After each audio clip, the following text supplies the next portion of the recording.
What is going on, YouTube? So coming back today with my Notre Dame preview, my final preview of the day, and also a team that has a great chance of making the college football playoff this year. A team that was probably one loss away from making the college football playoff last year. They did end up getting beat pretty bad in the Fiesta Bowl by Ohio State. I wouldn't say it was extremely bad, but it wasn't a close game either.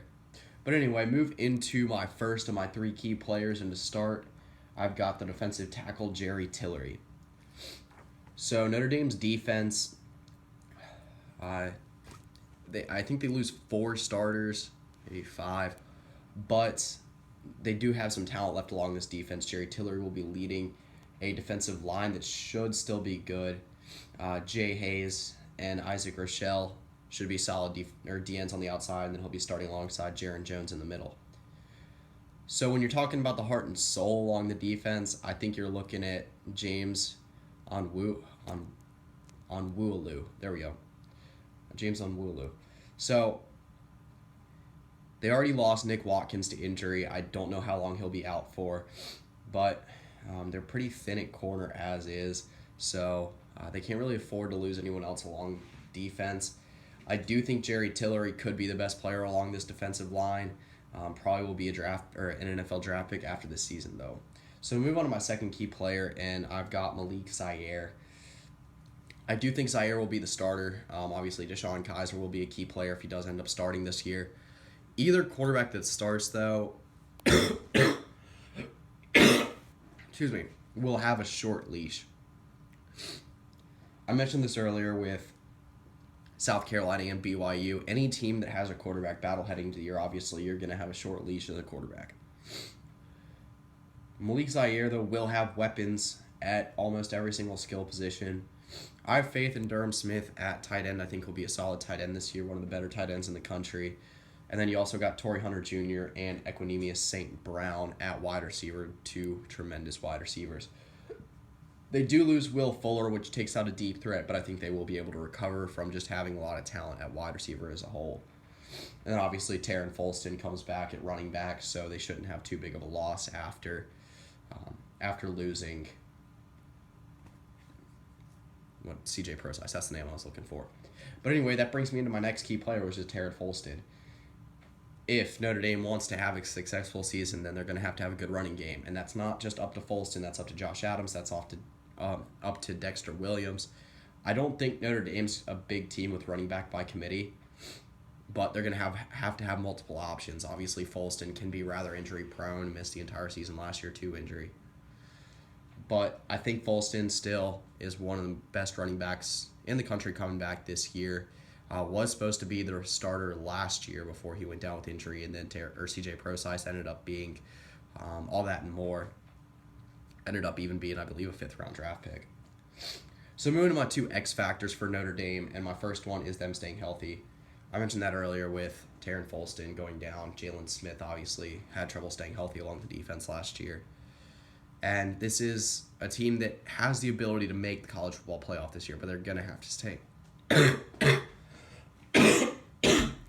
healthy. Start coughing my lungs out when I start talking about that.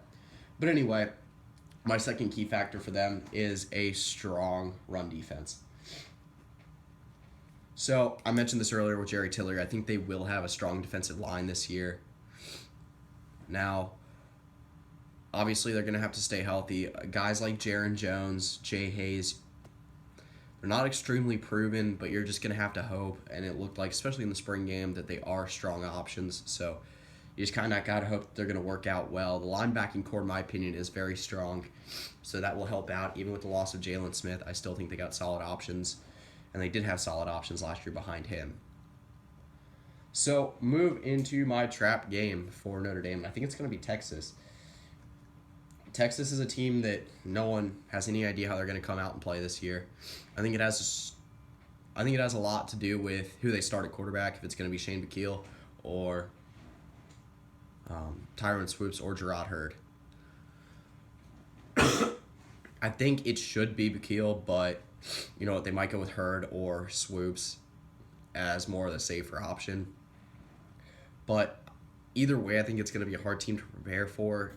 Texas will have a solid defense, and Notre Dame could very easily overlook them. It is a game on the road, and they absolutely handled Texas in the opening game last year, 38-3. So my biggest game for Notre Dame is Stanford. It's a game they're going to have to win if they want to make it to the college football playoff.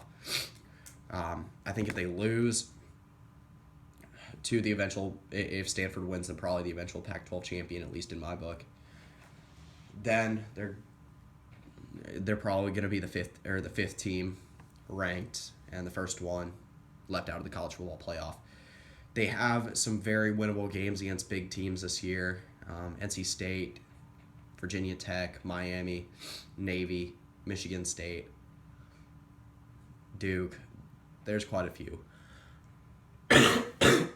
It's a strong schedule, but it's a very manageable one as well. So moving to my record prediction for Notre Dame, and I think they will end up going 12-1. Now, I mentioned this earlier. I think they will be the first or second team out of the playoff. It'd be hard to leave them out, but I do think they're going to end up losing to Stanford. I think they can clear out the rest of their schedule. The two other very big games for them on the schedule are Michigan State and USC. But I don't think Michigan State will be as strong as they were last year, and USC might not be a very impressive win because of how hard of schedule USC has this year. I think Notre Dame will end up being a one-loss team, end up finishing maybe third or fourth in the country because I think they will still get a big win in a New Year's Six bowl. So that pretty much does it for this video. That also concludes my last preview for today. Tomorrow I'll be coming back with Michigan State and Stanford, so two teams that I mentioned in this video. But yeah, that's pretty much it. See ya.